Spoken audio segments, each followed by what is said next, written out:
你看 J-15、F-15，马上锁定啊，这个火控雷达拉 up 你，马上告诉你，再出问题马上就毁了。我们讲台湾真的有事，好像也不太会有事，因为对岸不太会打台湾。日本真的有事，我告诉你，真的就会有事。乔佐子因为激动了，对岸的底气到一定水准之后，他现在在做的就是施压还有示威的动作，而且他不但是他收回这个话，这还不够哦。你让我捡到一把枪了，我枪又上膛，一定要承认台湾是 PROC 不可分割的领土的一部分。我觉得中国现在可能要的更多，甚至领土上琉球之前的钓鱼岛，我觉得中国现在要随时动态不难了。好，观众朋友，今天在中日之间的这场争议已经持续延烧到这个整个第一岛链。今天就军事上，我们会特别的来做关注。我们先来看到今天会请来宾帮我们特别解读的3个火线话题。首先，第一个我们会来看到的是中俄现在一起合作在空海的部分同步压境给日本施压。首先，我们看到的是中国大陆它出动它的辽宁号在日本的周边之外，还包括了来自于俄罗斯跟中国大陆的轰炸机，包括了来自于俄罗斯的图95跟大陆的轰6，组成了一个编队跨越在对马海峡跟宫古海峡。等一下会有比较清晰的地图带观众朋友来看。日本的安保线被迫全面亮起红灯吗？这是第一个问题。第二个问题我们会来解读的是，除了对于日本施压之外，是不是也对韩国来施压呢？包括了7架俄罗斯的军机跟2架来自于大陆的军机都闯入了韩国识别区，停留时间长达1个小时。中俄对日韩是产生了双线威慑了吗？在示范同时对日韩投射核打击能力吗？这是第二个问题。最后我们也会来特别关心到，除了大陆对日本给予军事的压力之外，北京也启动了所谓的冷宫外交，什么意思？包括了禁海鲜、限制它的旅游跟断了文化的交流，这一套被视为是伤害把它降到最小化，但是威慑最大化的一个方案，能够逼日本在台湾议题红线上面来退缩吗？今天3个议题我们都会一起的来做解读。首先来关心到是全球安全局势，可以说在第一岛链持续的往上攀升当中，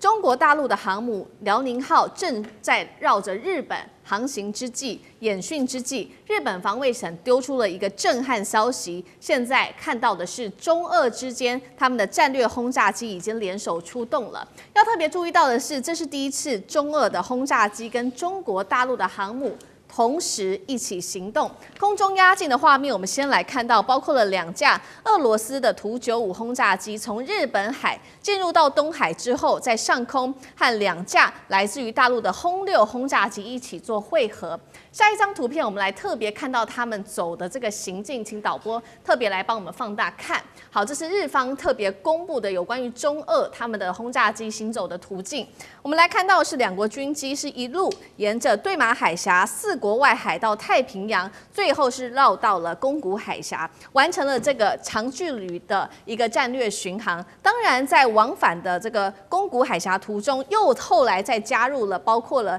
4架的歼16加入护航。回到上一章，我们持续看到同一时间，日本的上空还出现了包括俄罗斯的预警机跟2架苏30的战机。节目一开始，我们要特别请教舰长如何看了大陆的航母辽宁号，再加上中俄他们能够挂核弹的这种轰炸机绕行日本，特别剑指包括了不管是对马、宫古海峡，我们要来解读这当中的战略意涵。中俄对日本的战略施压会不会持续的上升再加码？舰长怎么看？我一开始接触这个问题的时候，我都觉得这是一个例行的嘛，就好像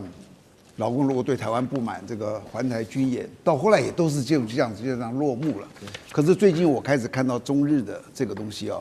开始我还在抱着看热闹的心情，我也就会慢慢淡去了。可是我告诉你，我现在的心情非常沉重。我很少去耸动去说一个事情，可能我杞人忧天。大家去听听看我的这个想法第一个，我先说这次是派了一个航母辽宁舰去那里你知道所有的军舰它每年都有一次考试，大概1年要1次。大家可以看到所谓的战斗群的训练这个资料，大家可以看。我很快的讲一下辽宁舰的时候，你看到没有？刚开始成军不算，后来你看到没有？2021、2022、2021、22、23说它大修，所以2年空了。25又1次，这一次呢，你看到没有？这是山东23、24、25，几乎1年1次，就是它的一个测验考试。可是辽宁这一次最近又跑到了那里去起降直升机了。他也就是我到那里几天，他上次什么时候？今年5月。所以我现在可以肯定的告诉你，如果我们按这个来看的话，这一次解放军是真的专门派的是辽宁舰去威吓日本的，就在他那里，而且就在他的那个叫做琉球群岛这里。那我在想说啊，他这次为什么要这么严肃呢？这次啊，当高市早苗说这个事情的时候，大家都在想说，你就是要介入台海嘛？你有没有发现北京很厉害？他不跟你吵，你有没有权利介入台海？他把时序一下拉到了二战，先个是跟那个习近平打电话跟川普说，你们这个破坏二战后的秩序，什么写信给联合国秘书长，什么战败国、战胜国，什么反法西斯，什么日本要这个军国主义复苏，他把它全部拉回去了，你知道？那你一拉回去之后，如果我今天跟你讲说你不能干涉台湾，那还有的吵。台湾地位啊，什么这个来讲呢？可是当他拉回二战的时候，我告诉你，没有人能够支持二战的战败国，那就是日本。你知道，在整个亚洲有2个战胜国，俄罗斯跟中国，所以他们2个现在团结起来，你会发现他在威胁的就是日本。为什么？因为我仔细想想，你以为只是日本吗？我不认为，我认为这最后牵扯到了台湾，因为北京现在最大一个问题，大家去想是什么？你知道，台湾的统一。你知道这是他的一个历史使命，他非要做。可是你可以看到，很多人都说你这样做起来会打得很大。那台湾很大一部分人知道说，其实我们打不过解放军，可是美国国际盟友会帮我们。你看，这次日本是不是就说就要帮我们了？我跟你讲，有史以来，如果北京要觉得抓到一个机会，要证明给你们看啊，将来美国跟国际盟友绝不会帮台湾的机会，就是现在。你有没有发现？因为你讲了嘛，然后我就做给你看，我一定逼到你，叫你退回去。完毕之后，整个东北亚的秩序，大家去想整个重塑，谁是东北亚的老大？北京。那以后如果说他去武统，台湾就要去想了。上一次日本弄成这个样子，老美都不出手，他会为我出手吗？所以我就突然觉得说，大家等着看，不会退休。他到最后会逼到什么地步？我告诉你，第一，高市早苗一定要道歉；第二，高市早苗要清楚的说明中日友好条约那里面说的，中华人民共和国是中国唯一合法政府，台湾是中国领土不可分割的一部分。只要不说出这个东西，他会一直逼下去，最后是打给台北看。这是我的担忧。好，现在看起来整个中亚的战火可以说是一触即发哦。中国大陆这一回透过跟俄罗斯的这一场行动，等于是向这个日本施压之外，当然在背后也是警告台湾，当然在背后也有警告美国。那第一岛链当中另外一个国家有没有也要对南韩趁机施压呢？我们现在也持续来关心，因为我们看到中俄的空军刚刚讲了嘛，是对日本下手，在巡航的途中，现在呢也在警告南韩吗？7架的俄罗斯的军机跟2架中国军机先后闯入了南韩这个防空识别区，停留时间是长达了1个小时。于是呢，南韩它的战机就被迫紧急升空，来采取战术来特别做应对。中俄的轰炸机经过，这个是巧合还是顺带威吓南韩呢？有没有可能对日韩实施核打击？接下来他是不是也在暗示李在明你要注意了？干哥怎么看？这绝对不会是巧合。当然，中俄之间的联合的空中的演习是每一年会举行1次到2次。那我非常同意刚才舰长讲的，因为这是不太寻常。为什么？来，我们来仔细解析这张图哈。你现在看哈。Tu-95图波列夫95型轰炸机啊，它是什么？它是从哪里？它从鄂霍次克海南下之后呢，它就会经过什么？它就会经过这个宫古，不是那个对马，这就是对马岛。经过对马海峡的时候，它你看特别停留了一段时间，然后呢，它的飞行的速度变成缓慢，然后你还可以看到说在右边。像这个是 A-50的空中预警机跟苏凯30战斗机，他们也在这边演训，但是唯独只有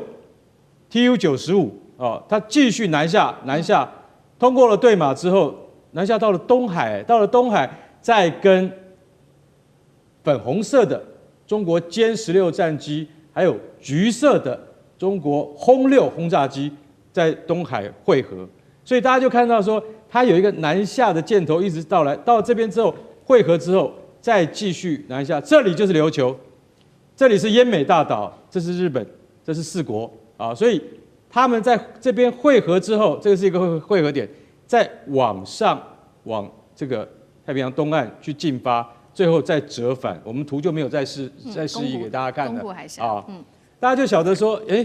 这个好像不是他们以前联合训练应该走的路径吧？对，我可以告诉各位，就不是以前的路径。现在这样走的意思就是什么？就告诉你说，高市早苗，我们今天这样飞了，而且我们是跟中国联合飞行训练的时候，你就晓得说这个事情没那么简单，是不是应中国方面的需求？我们不知道，但是我敢讲，俄罗斯空军他今天愿意，为什么大家会发现说 TU-95在没有？因为你看苏凯30跟那个预警机，他们只在这边演训，没有跟着下去的原因是航程不够。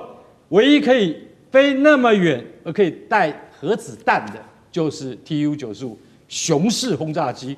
它这一次的航行距离，我觉得已经到了它的极限了。为什么？这恐怕往返已经飞到了1000多公里。在这种情况之下，我认为一般就是俄罗斯国防部他不会这样子演训。他就是因为受到了某种请求或某种默契，所以说我们就这样飞一圈，飞给谁看？飞给高市早苗看。大家现在能够理解，而且就像舰长讲的，这个事情不解决，以后更多，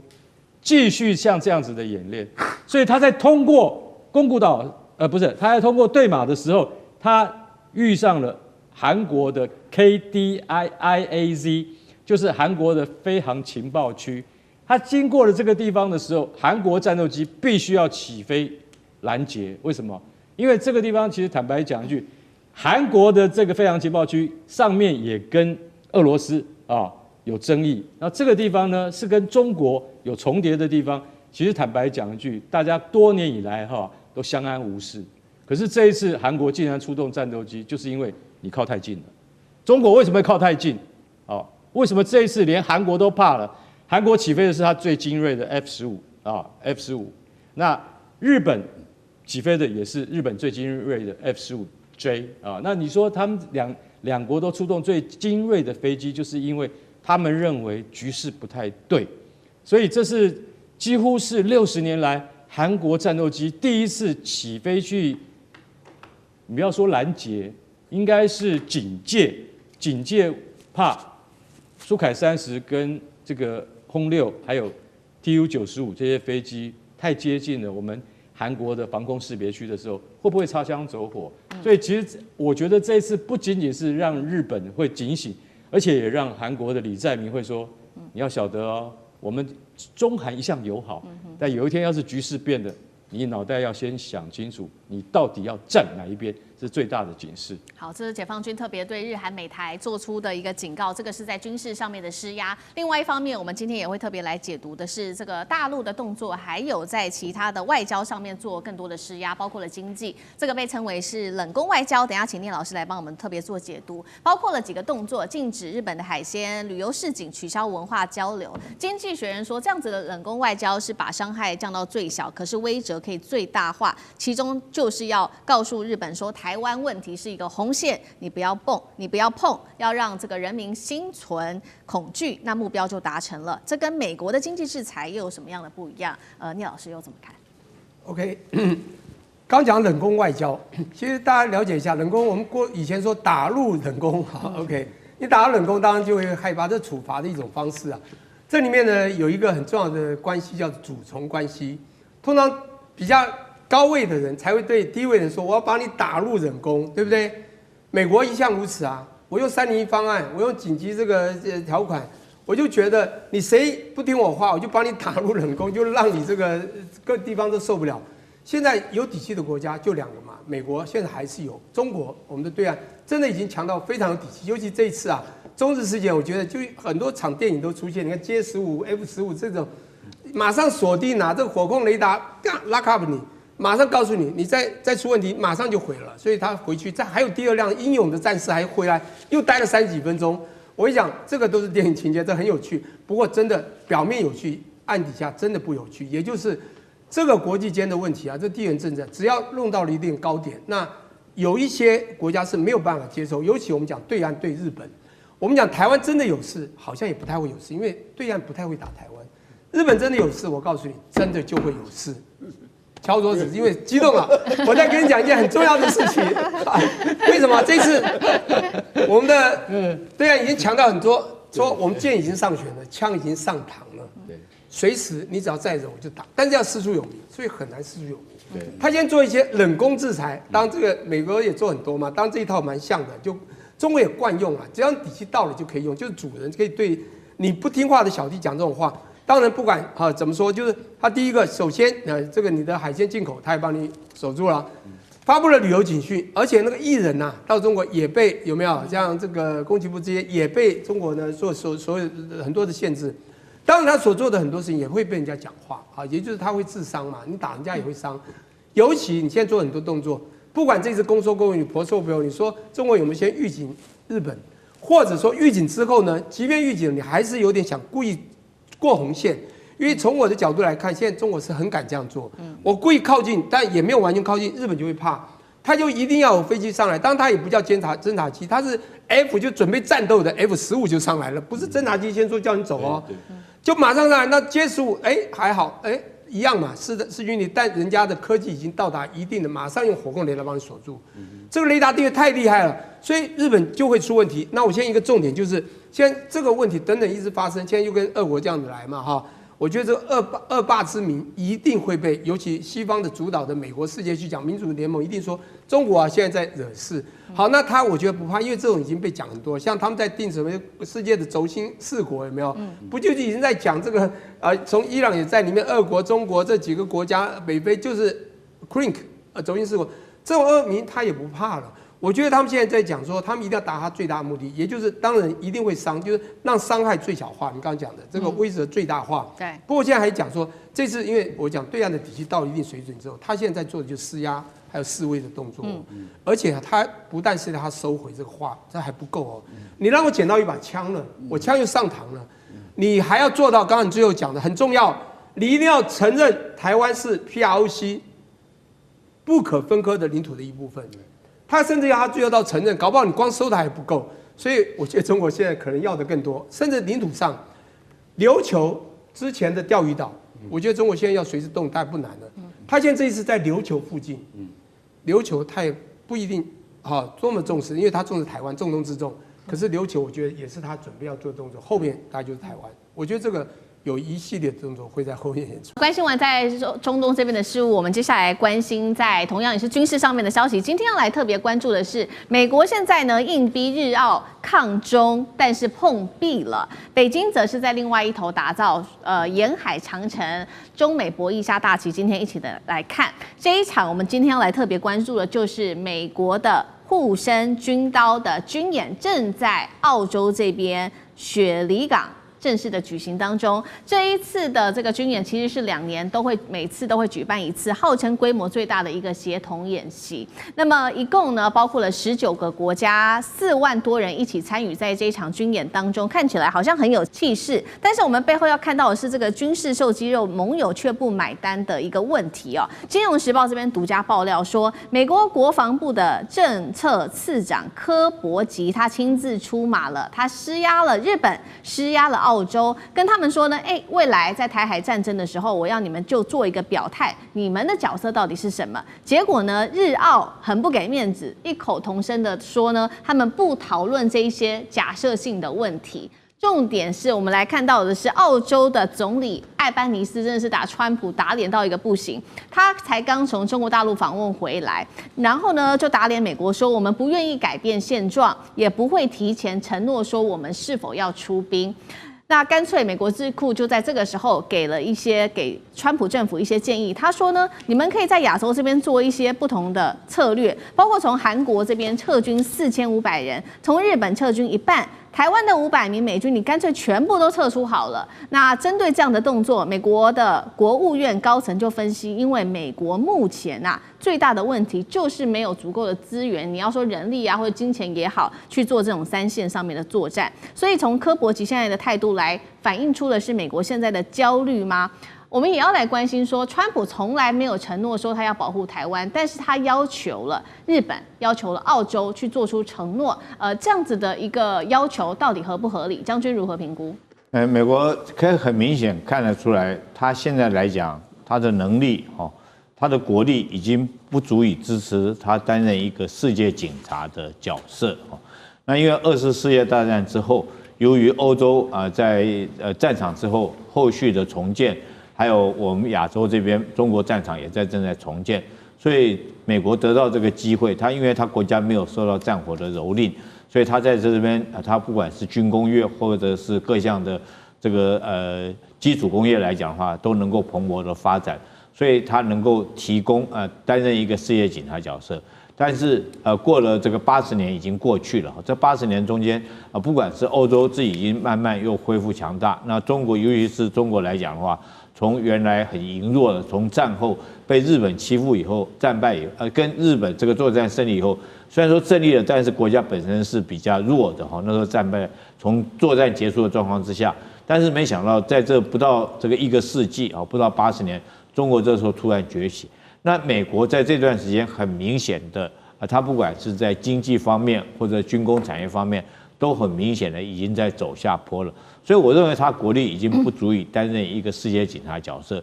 尤其他现在最想做的一件事情，是将从欧洲还有中东这2个地方来讲的话，做战略收缩。战略来讲，将这地方的所有国防力量集中在所谓的西太平洋，也就是对付中国大陆，这是他目前军事国防战略上面的部署。当然，在这方面部署来讲，虽然说是他想要集中权力在这边，那第一个我们看到欧洲他暂时脱不了身，那中东来讲也被以色列拖住，他也脱不了身，所以他变成在亚洲这边，他就会要求说是日本、韩国还有澳洲这几个国家，你要分担这个防卫的责任，分担防堵中国责任。那美国自己干什么？我跟你讲，你看他是真的要撤军，他不是嘴巴讲而已。为什么呢？因为川普在第1任的时候，他就已经放话要从这个韩国那时候要从韩国那边撤军，他的理由是说，你韩国政府对我驻韩美军这个待遇不好，所以那时候他就要撤军了。那撤军来讲的话，他事实上从日本来讲，前一阵子他也从日本将他的不管是 F-35战机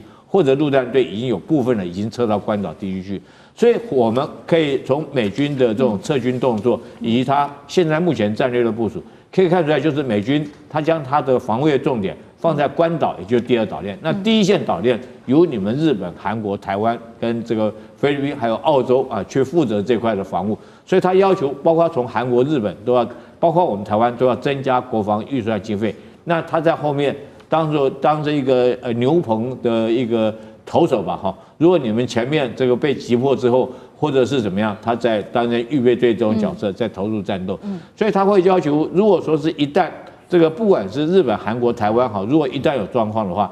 他当然就他立场来讲，你们这几个国家要先打，我后面来讲，等你们打的差不多，我在过去那边叫割到尾等你们都打差不多，都这个战力已经疲弱不堪的时候，我再投入。不然我一开始我就投入，不是对我来讲伤害最大嘛？我何必去这个因其锋？就是我不要去对人家最尖锐的地方，最尖锐的地方由你们这几个国家去打。所以我觉得美国现在很明显是这种战略部署。那他将说这些部队撤到这些他自己军队撤到关岛然后他现在就很明显的要求日韩台湾、澳洲也是一样。那欧洲前一阵子我们看到他所谓奥克斯计划，也就是将他维吉尼亚级的核潜舰叫澳洲自己要建那时候澳洲为了这个盖这个核潜舰，还将法国的潜舰退掉，造成法国马克宏的生气以及不满。那当然，美国还是比这个法国这个比较霸道了澳洲不得不服。那你想想看，澳洲你弄个核潜舰干嘛？很明显的就是想要借这个核潜舰到南海地区去，叫澳洲执行在南海地区的这个防堵的任务。可是大家最近有一个变化，自从这个艾班尼斯上来以后，他不准备再发展这个奥克斯的核潜舰，也就是说我自己的国防我自己负责，我干嘛去替你当地线当炮灰？好，所以我们可以看到美国的动作，其实现在也很明显，就是逐渐的撤出了第1岛链现在往关岛这边走。那在这个同时间，我们看到大陆则是在第1岛链这边建起自己的沿海长城。我们看到它几个动作，从东边跟朝鲜这边一起做这个中朝铁路客运连线，一直到往南走。他现在力挺越南加入金砖跟上合，在经济军事上面都一起的来做反围堵美国的这个动作，能够打破美国对亚太的压制吗？委员又怎么解读呢？所谓第一岛链纯粹是一个过时的概念，因为在韩战的时候开启的第一岛链有政治、经济跟军事的3重含义。政治上来讲，美国假设苏联共产党会在全世界像在中国大陆一样去推动共党革命啊，包括到越南，未来可能会在日本、在韩国、在台湾、在菲律宾搞共党革命。当年连菲律宾的确都有共党革命，没有错。但是现在这种所谓的外销的共产主义革命还在吗？早就不存在了。说句难听一点呢，中国大陆现在的状况啊，比全世界资本主义国家还要资本主义，大家都看得见的事情哈。所以共党革命这种扩张说已经不存在了。经济体制方面，他们认为当时哈整个经济资源的利用是以那个苏联为主体的一个经济圈，以美国为主体的是一个经济圈，双方面互不来往、互不贸易、互不投资。现在显显不在了。这个中国大陆投资，世界各国都在投资，中国大陆跑到世界各国去投资，你第一岛链没有办法封锁任何经济活动啊，所以既没有办法封锁政治活动，没办法说经济活动，再来是军事活动，那更好笑的啦。你怕这个东南亚国家变成什么中国的势力范围？现在早就是啦，只是用 RCEP 来做架构而已啊。那再来呢？你说你美国在东南亚国家里面有些什么经济了不起的力量？也没有啦。而中国大陆的经济崛起的话，所带动的，你像所谓中朝铁路啊、恢复啊，即使是这个朝鲜哦，已经受不了自己的经济凋敝，也不得不跟中国加大来往，因为他很怕中国的改革开放啊。这个其实朝鲜最怕的是中国的改革开放，他根本不怕什么东西，因为改革开放，中国的意识形态就会进入朝鲜，而且是有高度说服力的。为什么？中国从上到下反对王朝式的共产党，就偏偏朝鲜是王朝式的共产党，那这中国共产党根本不可能接受，他觉得你那是变种啊，那这也是朝鲜最害怕的地方，所以对朝鲜在经济在跟政治上最大的威胁，反而中国共产党，可是基于贸易、基于生存，不得不跟他来往啊，所以第一岛链呢，它的政治、经济、军事，甚至军事也没什么意义了，为什么？因为中国大陆军力强大了，中国大陆没有扩张主义，也不想干涉北国内政。你说中国大陆会打日本吗？绝对不会的。会打菲律宾吗？绝对不会。连那个打个那个黄岩岛都这么软弱无力了，更不要讲真的打。那东南亚国家当然更不会啊。那你柯伯奇是因为他家里面都是搞情报出身的，他的祖父曾经担任到中央情报局的副局长，而且是在尼克森时代是所谓中央情报总监。那他有这种家世背景啊，所以这个要通过这个任命案不难啊。不过我不客气讲，他就是一个歪嘴斜眼的鹰派啊，就讲话老是歪着嘴巴啊，然后讲一些很难听的话，说要轰炸台积电啊，都是他讲的啊。所以这种人我看到就很讨厌。好，所以不管是柯伯奇，美国方面都是想要借由拉盟友来围堵这个中国大陆。那现在刚好在这个时机，川普又在打贸易战，关税战会不会成为他最大的破口？聂老师怎么看？OK， 好，我先讲一下，回应刚刚讲那个比较蛮有趣的，然后我再讲关税战，因为刚刚两位都分析到了。那当然，美国这个护身军刀这件事情，大家都知道总共有19个国家，4万人。如果用这种的角度呢，然后来这个好像要围堵这个中国，好像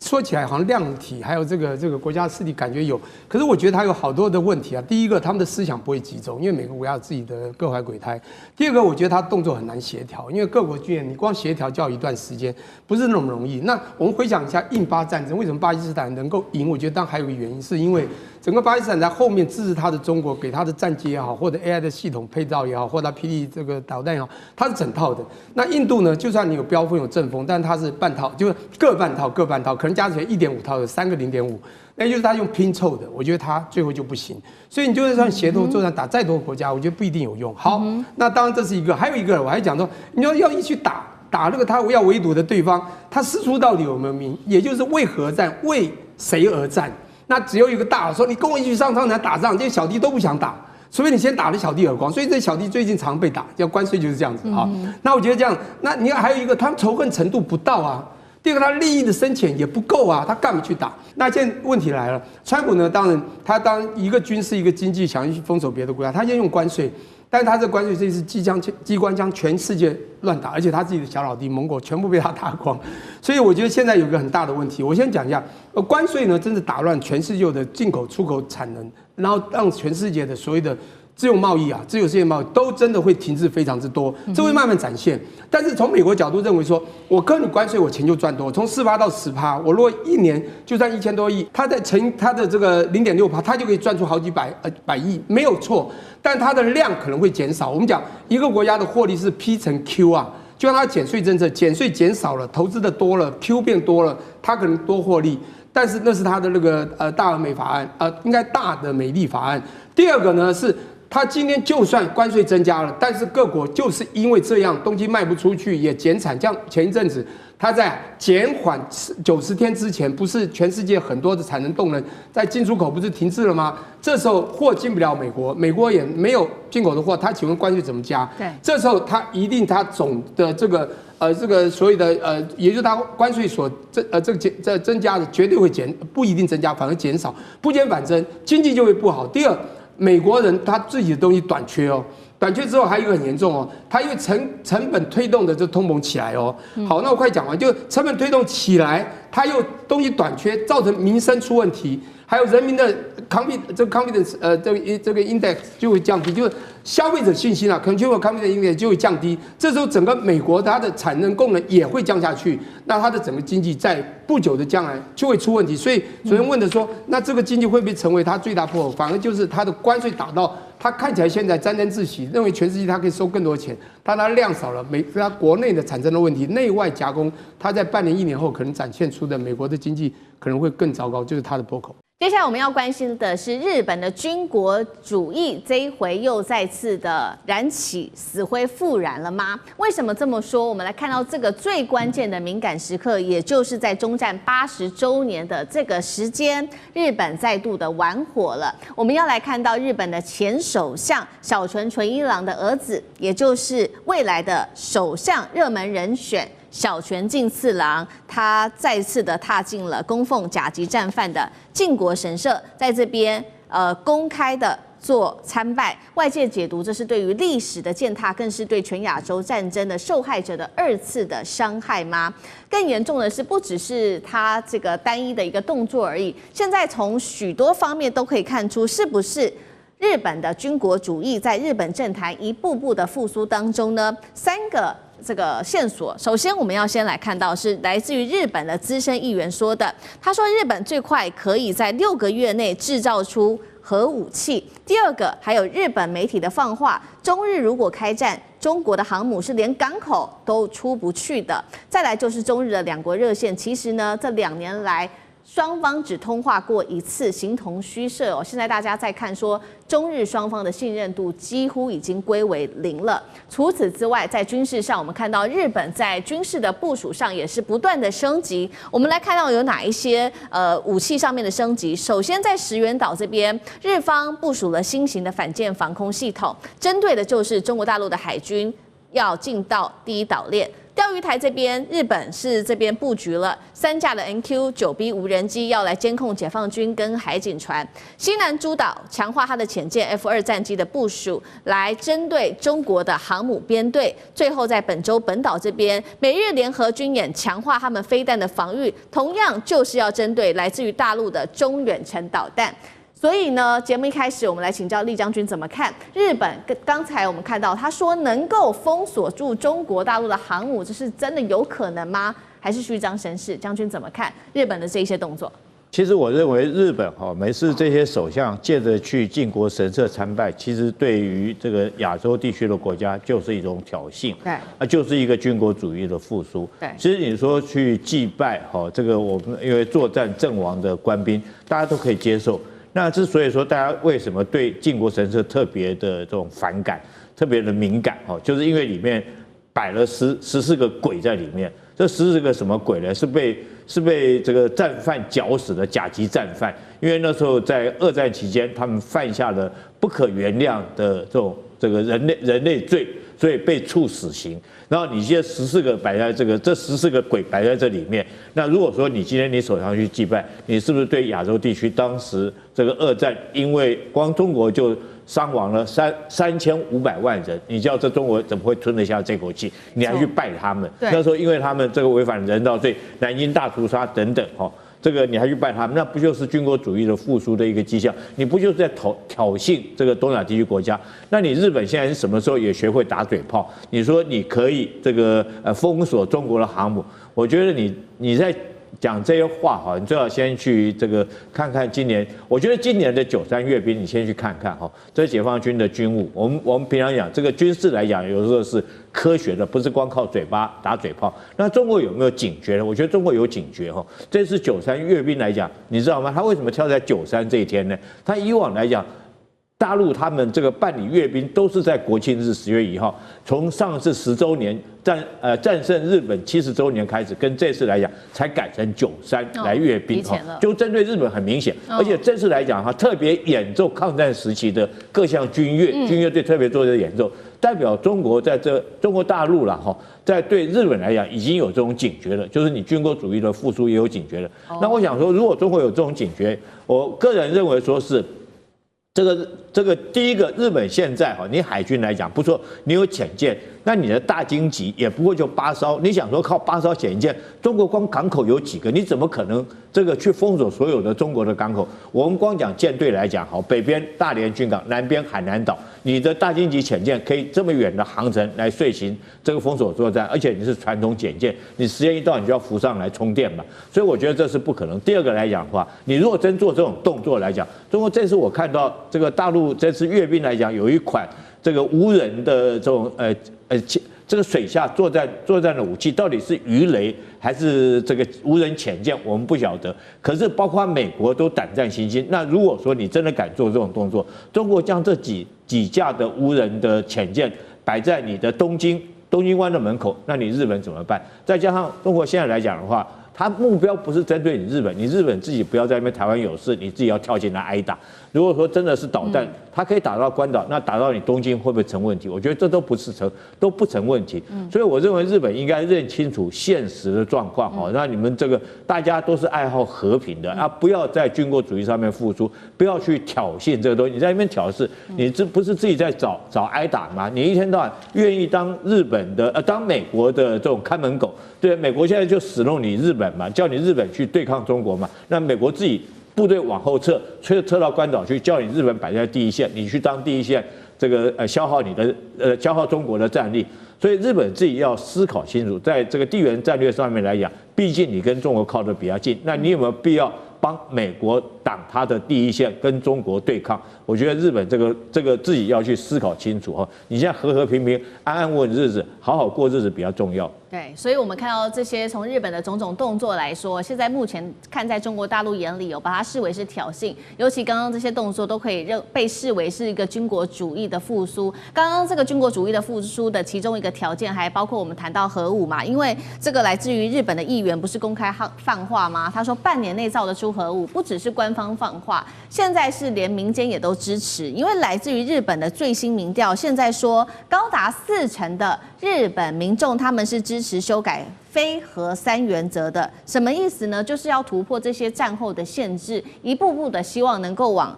核武化的方向去做发展。将军怎么看这样子的一个现象？我认为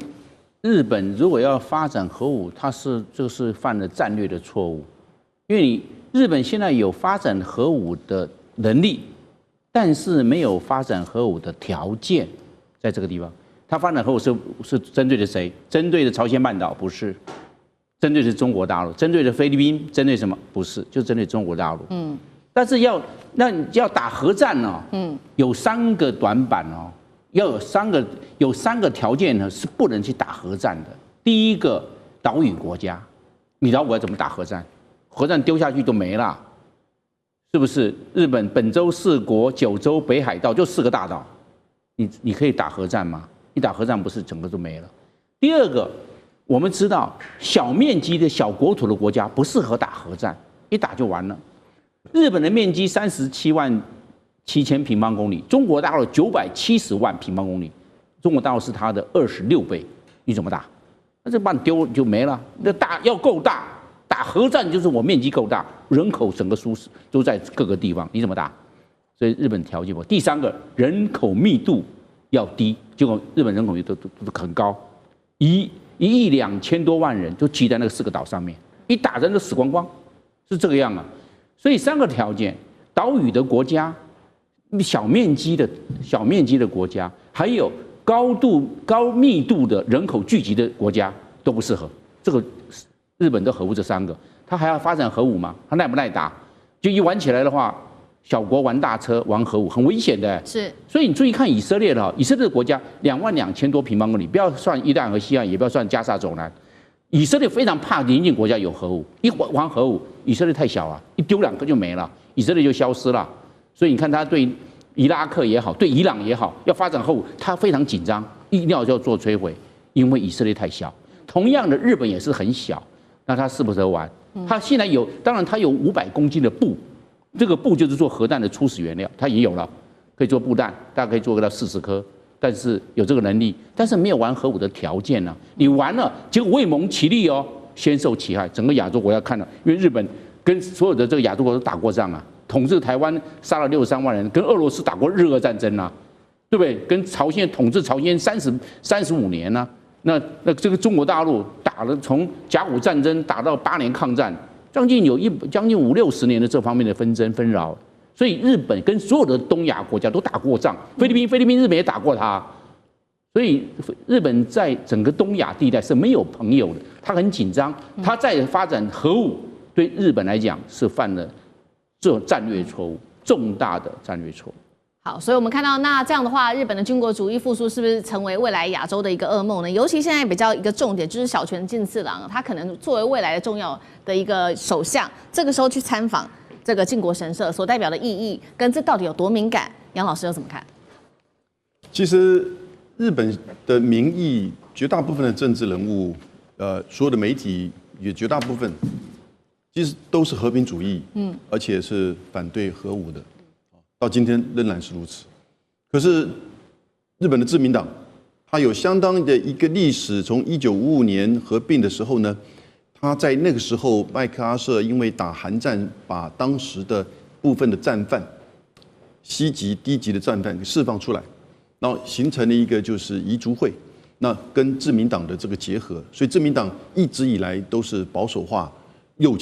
翼化，这个是他很明显的这个性格，尤其像是读卖、产经新闻这些集团所支持的这些政治人物，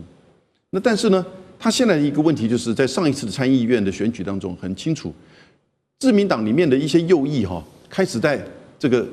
流失选票，新的政党出来叫参政党，还有叫国民民主党。那参政党大概加起来现在15席，我想下一次的众议员选举的时候呢，他也会多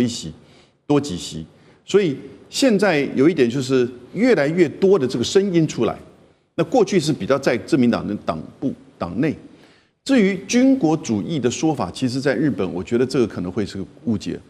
啊。其实他们事实上是也反对当时的这种就是军国主义。那可是呢，对于战争的反省非常的薄弱，而且不断的就是说失去这个反省的能力。这一次石破茂还提到战后80年要反省，这已经算是不容易。所以呢，他就被他的内部的要右翼的像高市早苗给批判，说要把他给换掉。那甚至党外的像是参政党、别的政党也批评他，可是呢，他里面更大的主流呢，却希望他留下来。日本的民众呢，54%也希望他不要辞职。所以你现在看到，也的的确确，他不只是因为他个人，也显现出就是日本在对于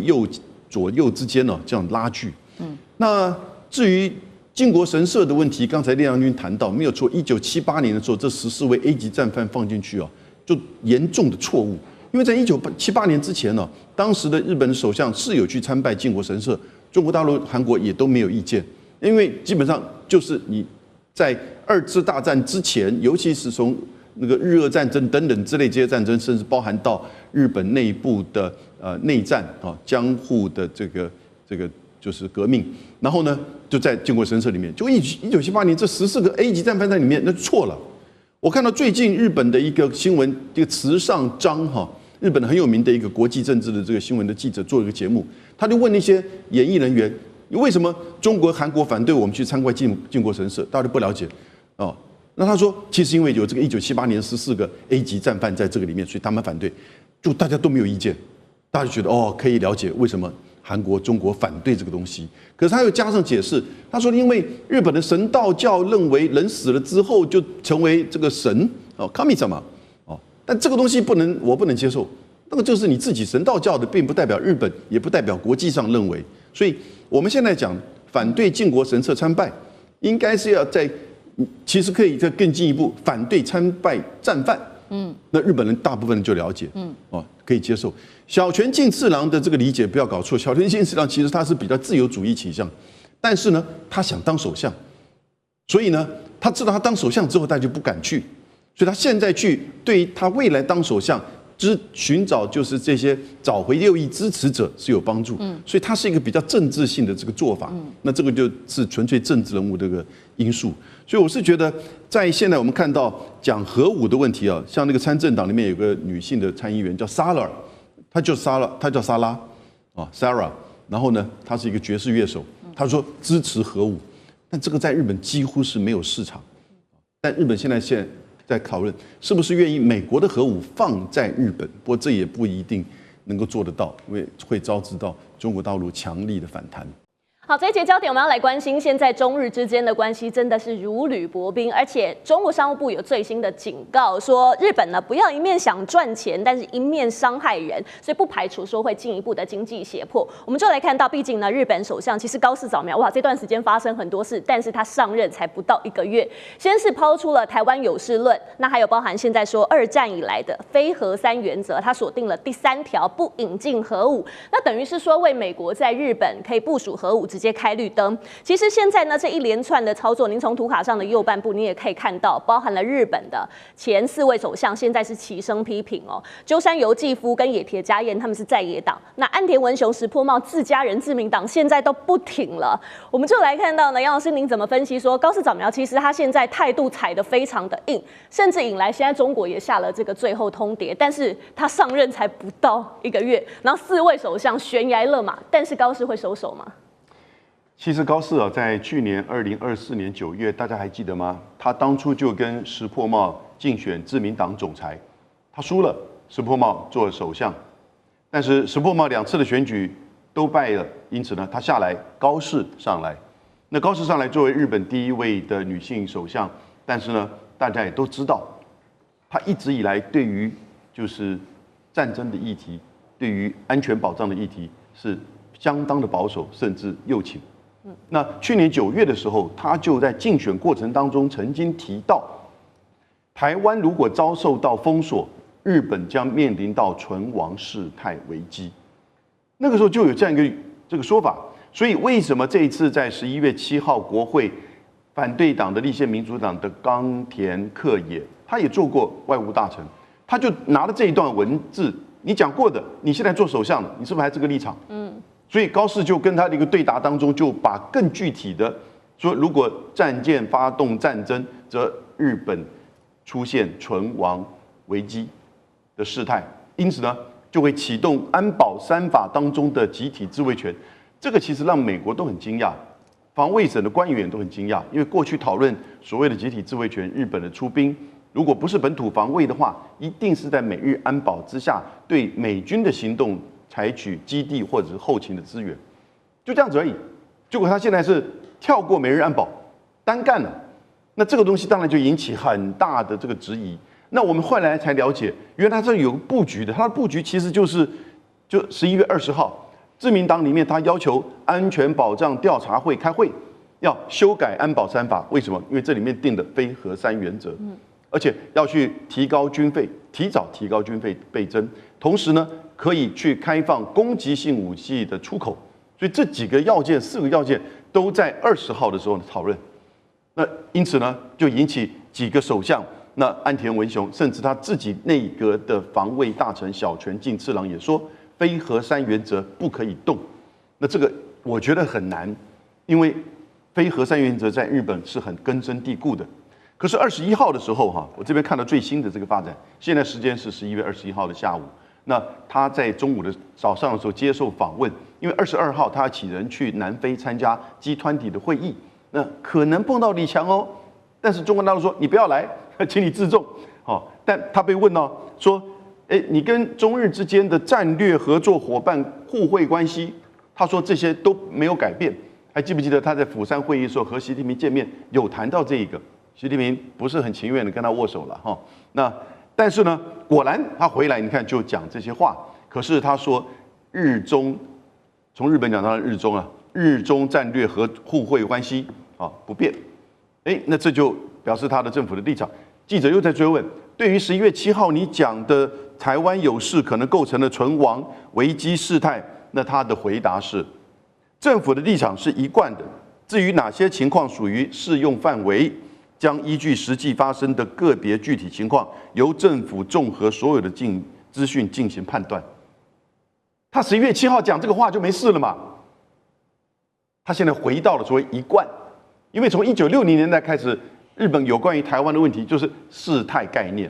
那这种假设性的问题，我们会真的发生，我们再做判断。是好。可是呢，他当时就不是这样子了。是，但是他没有撤回11月7号的发言，所以呢，基本上北京方面接不接受，我们就很难判断。谢谢杨老师非常精辟的分析。那厉将军您的看法呢？如果高市早苗他想要改这个非核三原则，在日本，这是日本2战以来的国策，真的有可能过关吗？因为包含了现在连自己人都跳出来说，这个就是不能动的。好像今天早上这个有一个全人类对这个要赶，我个人是觉得是非常危险的一个讯号。这个 F-35战机，美国居然研发出 F-35战机可以携带的核子弹，叫做 B-61-12，这款的核弹。那以前我们都认为核弹，这个都要挂在所谓战略导弹上面、洲际导弹上面，或者是轰炸机上面，或者是核潜艇、战略核潜艇才能够发射。但是美国现在居然可以用5代机携带核弹，这是对全体人类来讲是何等悲哀的一个讯息。那大家试想想看，如果日本它本身就有 F-35战机，那美军在这个日本的本土也驻有 F-35战机，那如果说在日本的本土上面有这款导弹的话，它 F-35战机它的攻击范围可以包括到俄罗斯，包括到北韩，包括到中国大陆。你认为这3个国家可以容忍吗？如果说是它都随时有这个核弹的威胁这就是为什么之前日本的几位首相，你必须要讲政治家跟政客的不同。政治家他是眼光看得比较远，他知道一件事情，其实到现在为止包括俄罗斯，包括到中国那其他的印度我不讲了印度、巴基斯坦这些永和国家，他们的核政策我不了解，但是包括俄罗斯，包括到中国都曾经讲过一句话，他们核武的使用原则来讲的话，他不会去攻击无核的国家。就是说，如果说你没有核子武器，我不会用核武去攻击你那当然，如果你日本如果说拥有了核子武器，那是不是让你周边这些永和国家，包括到俄罗斯，包括到朝鲜，包括到中国，就有名正言顺的理由可以用核子弹来对你攻击？我们之前有一个笑话当然全世界列数所有哪一个国家有多少核弹这个美国有多少枚，对不对俄罗斯有多少枚？这2个国家是最多了，5-6千枚那中国是600枚，那日本有几枚呢？日本是-2枚为什么-2枚？因为它已经吞了2颗了它之前已经吞了，所以大家把它开玩笑说它-2枚。难道你日本来讲的话，经过长崎、广岛那次来讲，你是无核国家，但是美国照样去干你，那坏的是美国那个国家，不是其他的国家，不是中国，也不是俄罗斯。所以我希望日本来讲的话，应该认清楚这个事实是这样。你有了核子武器，对你来讲是祸不是福，因为让你周边的这些永和国家就有名正言顺的用核武器来打击你。因为我会担心你你现在如果里面你自己有一架 F-35战机，随时带个核弹就丢到我的这个国土上面来讲，那如果说打仗，我一定是互相保证毁灭，我一定要先将你核武摧毁掉那所以说，我觉得高市早苗但是高市早苗如果现在他这个一厢情愿，他一直向右靠，继续向右靠，继续向这方面来讲的话，我觉得以他来讲，既然已经提出来，而且今天很不幸的，他自民党里面的会议里面已经通过了要拥有引进可以引进核子武器，或者是有核的这种载具，包括核潜舰包括到这个可以带核弹的战机那如果说你的自民党你已经会议通过，只等待明年来讲由国会来通过，那你自民党如果现在其他是在野党如果说不阻止这个法案来讲的话，它就可以引进核武。当然就日本来讲，他希望将自己置于一个核保护伞，美国的核保护伞之下。其实这种心态跟这个韩国是一样的哈。可是我觉得，虽然说他这个北韩拥有核武器，所以韩国也希望说他可以在美国的核保护伞之下。但是毕竟来讲，南韩跟北韩他们是同一个民族。但是如果说南韩跟北韩现在来讲，他们这个虽然说彼此是敌对国家，但是他们有一个共识，你知道，就是打日本是他们这个南北韩的共识，这是这个民族之间这个恩怨情仇很长的恩怨情仇所造成的。所以我觉得日本来讲，现在高市早苗他既然已经提出来，而且自民党也已经通过这个法案来讲的话，极可能在未来的日本国会里面会通过。可是对日本来讲，到底是福是祸，是不是真的能够放在美国的核保护伞，还是将自己置于核攻击的威胁之下？我觉得这个高市早苗跟日本的群众应该仔细三思，尤其日本的在野党应该要有更远大的眼光，而不能随着高市早苗在那边这个继续向右倾、继续向右靠将整个国家带到危亡的这种境界。好，确实，现在外界也在分析说，为什么高市这么急要急着引进核武呢？认为它其实是源自中国的核威胁升高。我们就来看到图卡当中的右下角，这是美国智库战略暨运算评估中心的资深研究员，他说，日本最忧虑就是中国的核战力增强，尤其是中程弹道飞弹。这个射程虽然不到美国本土呢，但是覆盖了日本跟关岛。包含了东风26、东风27，还有新研发的惊雷1空基远程核导弹，其实都是针对亚洲地区主要目标的高精度攻击武器。请到张将军您的专业来看，中国这一些高精度的导弹群，它对日本的威胁到底有多大？我认为这些不管东风26或东风27，它都是中长程的弹道飞弹。日本它只有战术武器，它没有战略打击能力。日本有没有核弹？没有。它有没有长程的或者洲际的弹道飞弹？没有。它有没有核子动力的弹道飞弹潜舰？没有。它都是战术型的。所以日本在这边，它想要去研发战略型的。但是我们知道，这些东风26、东风27之后，它的射程涵盖第2个岛链。那讲惊雷，这一次93阅兵有出来的惊雷1号，惊雷1号是挂在轰6上面，轰6上面它可以打3500公里，因为轰6就可以飞5000公里。再打3500公里，可以打到8500公里，加起来。当然，它可比较，它打到第1跟第2岛链，它不用出海，在内陆就可以发射。那惊雷它飞得够高，要够高，因为它的从位能换成它的动能速度，就往前面这样子飞。这是惊雷1号。所以这样来看的话，日本想要发展核武，它考量是要3个条件。第一个就是我们所说的，它的你要多少数量，你日本要做多少核武数量？中国大陆现在已经600枚，你要做多少？你是不是要比数量？因为比核武就要比梭哈，大家看谁多嘛。第二个比领土面积，日本的领土面积总共37万8千平方公里，中国大陆的领土面积总共是960万平方公里，所以中国大陆的领土面积是日本的25倍，它就25个日本就对了，25个日本加起来，因为打核武大家是相互毁灭嘛，但是我大你要丢得多啊，你小我通通集中，所以这个领土面积日本也吃亏，